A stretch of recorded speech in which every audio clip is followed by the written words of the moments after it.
গাজীপুরের সফিপুর বাজারে রবিবার সকাল 11:30টার দিকে ভয়াবহ অগ্নিকাণ্ড ঘটে। প্রাথমিক তথ্য অনুযায়ী বাজারের রতন সাহার দোকান থেকে বিদ্যুতের শর্ট সার্কিটে আগুনের সূত্রপাত হয়। মাল্টিমিডিয়া প্রতিনিধি জুয়েল হোসেন জানান, আগুন দ্রুত ছড়িয়ে পড়ে চারপাশের আরো কয়েকটি দোকান সম্পূর্ণ পুড়ে ছাই হয়ে যায়। এতে দোকান মালিকদের প্রাথমিক হিসাব অনুযায়ী প্রায় 1 থেকে 1.5 কোটি টাকার ক্ষতি হয়েছে।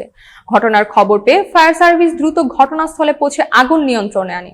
অগ্নিকাণ্ডের পর সফিপুর বাজার সমবায় সমিতি লিমিটেডের ত্রিবার্ষিক নির্বাচনে অংশগ্রহণকারী প্রার্থীরা সভাপতি পদপ্রার্থী হারিজুজ্জামান হরিজ, সাধারণ সম্পাদক পদপ্রার্থী নাজমুল মণ্ডল, সহ সাধারণ সম্পাদক রাসেল আহমেদ, সভাপতি পদপ্রার্থী মতিউর রহমান, মেম্বার পদপ্রার্থী রুবেল হোসেন সহ অন্যান্যরা ক্ষতিগ্রস্ত ব্যবসায়ীদের সঙ্গে দেখা করেন, সহানুভূতি প্রকাশ করেন এবং পাশে থাকার প্রতিশ্রুতি দেন। ফায়ার সার্ভিসের এক কর্মকর্তা জানান, অগ্নিকাণ্ডের প্রকৃত কারণ তদন্ত চলছে, পরে এই বিষয়ে অফিসিয়ালি বক্তব্য দেওয়া হবে।